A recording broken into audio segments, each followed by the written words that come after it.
नमस्कार दोस्तों, लवी ज़िंदगी पर आपका एक बार फिर से स्वागत है। और आज मैं आपके लिए एक और कहानी लेकर आई हूँ। जैसे कि हमने कहा था कि हम आपके लिए कुछ ओरिजिनल कहानियाँ लाते रहेंगे जिनको लिखा होगा हमारे ही टीम मेंबर्स ने। तो चलिए, आज जो मैं कहानी आपके लिए लेकर आई हूँ वो थोड़ा सा आपको डराएगी, थोड़ा सा आपको शायद गुदगुदाएगी और कहीं वादियों में लेके जाएगी। आइए शुरू करते हैं आज की कहानी, प्रियांजलि। देहरादून की घाटी में हरे भरे ऊंचे पहाड़ों के बीच में एक घर हो, जहां से उगते हुए सूरज की मंद मंद मुस्कुराहट के साथ उसका स्वागत किया जाए। हाँ, कुछ ऐसा ही सपना था मुंबई की रहने वाली निशा का, जो आज पूरा हो रहा था। निशा एक खुशमिजाज स्वभाव की 21 साल की लड़की है, जिसके बाल कर्ली और थोड़े लंबे हैं। उसकी लंबाई भी 5 फीट से कुछ ज़्यादा है, पर 6 फीट से कम है। निशा आज अपने परिवार के साथ देहरादून में रहने आई थी।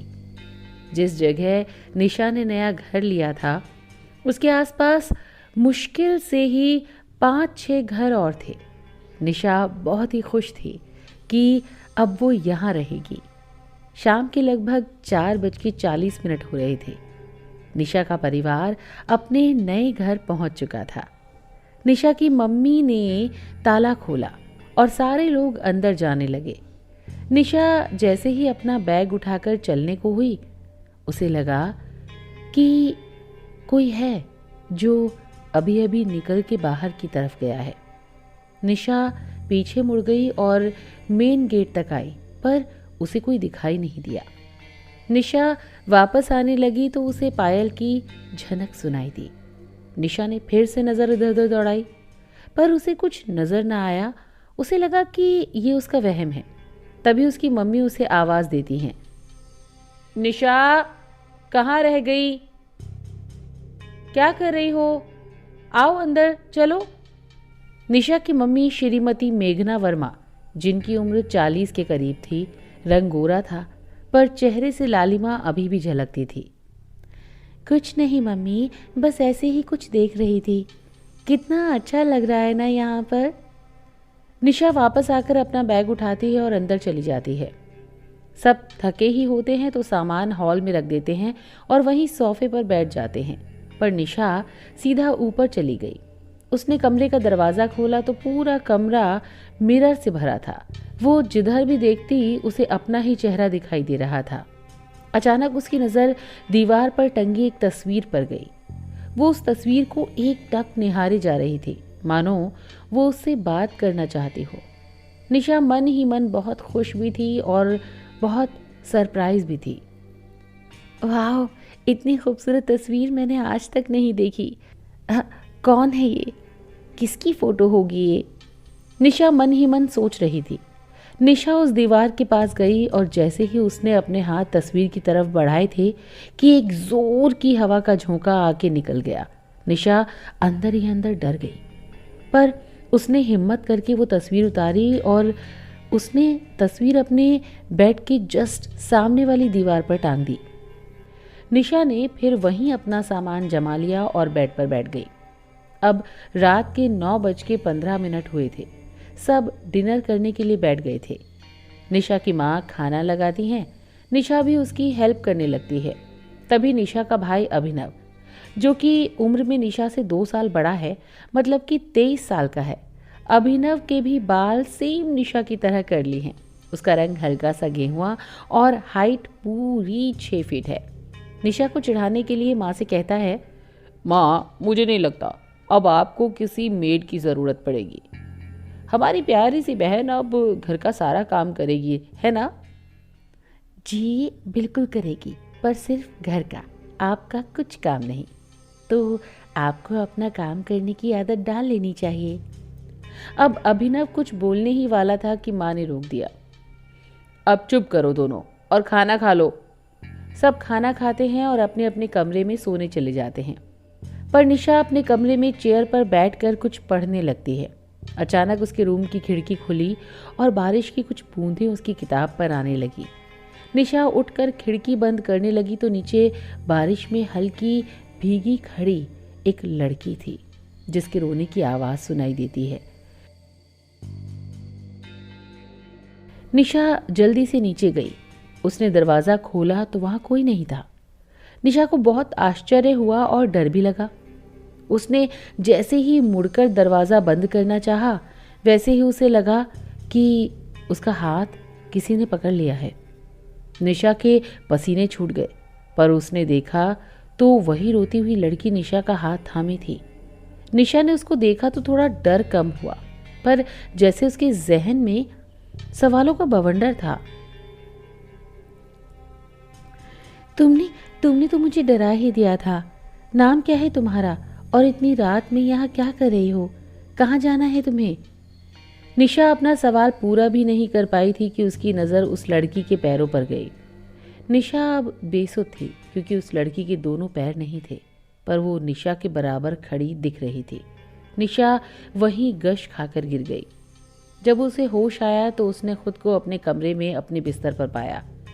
निशा जैसे ही उठी उसकी मम्मी आई और बोली, निशा क्या हुआ था? तुम रात को क्या कर रही थी गेट पर?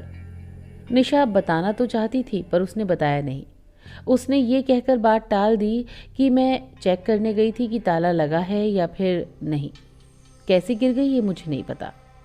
उस रात के बाद से निशा कुछ सहमी सहमी सी रहने लगी। उसे हर वक्त उस लड़की की मौजूदगी का एहसास होने लगा था।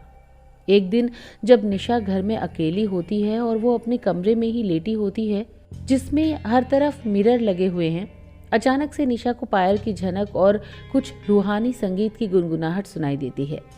निशा एकदम उठती है और इधर उधर देखती है।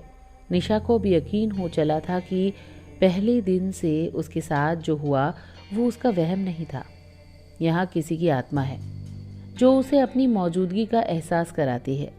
निशा अपनी कांपती हुई आवाज़ में पूछती है, कौन हो? कौन हो? मैं पूछती हूँ कौन हो? कौन है यहाँ पर? निशा जैसे ही सवाल करती है वो पायल की आवाज़ और वो संगीत की गुनगुनाहट बंद हो जाती है। निशा पसीने से तर है और बेहद डरी हुई, पर फिर भी वो अपने सवाल के जवाब का इंतज़ार करती है।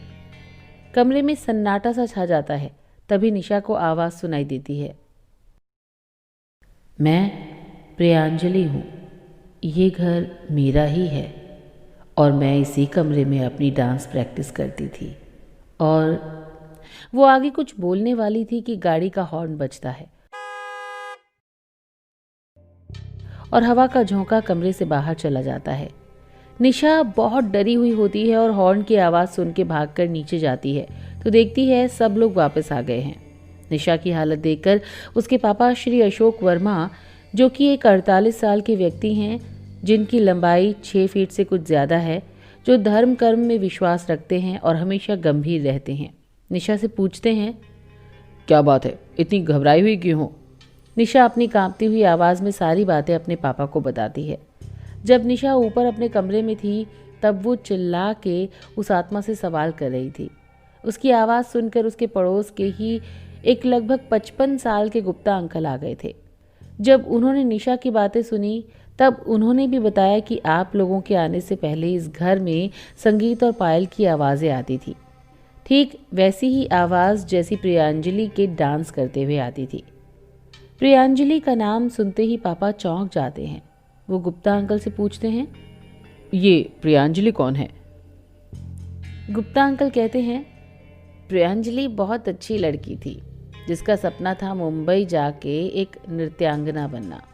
अपने इसी सपने को पूरा करने के लिए दिन रात मेहनत करती थी। वो यहाँ अकेली ही रहती थी। उसके पिता तो बचपन में ही गुजर गए थे और माँ को गंभीर बीमारियों ने इस तरह जकड़ लिया था कि तमाम इलाज के बाद भी वो ठीक ना हो सकी और वो प्रियांजलि को इस दुनिया में अकेला छोड़कर चल बसी। तब से प्रियांजलि ने मेहनत करना शुरू कर दिया था, मुंबई जाकर अपनी पहचान बनाने का। हर वक्त इस घर में संगीत की आवाज़ आती रहती थी।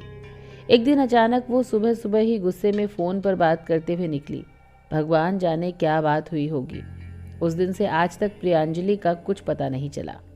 हाँ, बस ये आवाज़ें सुन के लगता है जैसे अब वो इस दुनिया में नहीं है और उसकी रूह यहीं भटक रही है। अगले दिन निशा के पापा ने एक तांत्रिक को बुलाया। पापा ने तांत्रिक को सब घटनाओं के बारे में बताया कि किस तरह निशा को उसके होने का एहसास हुआ। तांत्रिक ने सारी बातें सुनी, फिर निशा को बुलाया और उससे कुछ सवाल किए, क्योंकि वो आत्मा बस निशा को ही महसूस हो रही थी। निशा के पापा बहुत चिंतित हो गए थे। उन्होंने तांत्रिक से पूछा, बाबा जी, इसका कोई हल नहीं है क्या? तो बाबा जी ने बताया कि हल है। हमें विधि विधान से एक हवन करना होगा, जिसमें उस आत्मा को बुलाया जाएगा और वो क्यों भटक रही है पूछकर उसका निवारण किया जाएगा। बाबा जी ने निशा के पापा को सारी हवन सामग्री सूची बनवाई और सारा सामान लाने को कहा। अगले दिन सुबह 10 बजे हवन की तैयारी हुई। बाबा जी ने अपने तंत्र मंत्र से प्रियांजलि की आत्मा को बुलाया और उससे कुछ बात की। क्या नाम है तुम्हारा? प्रियांजलि। यहाँ क्यों आई हो? ये मेरा ही घर है, मैं यहीं रहती हूँ। क्या हुआ है तुम्हारे साथ? तुम क्यों अब भी भटक रही हो? अब आत्मा यानी कि प्रियांजलि उस दिन की घटना बताती है।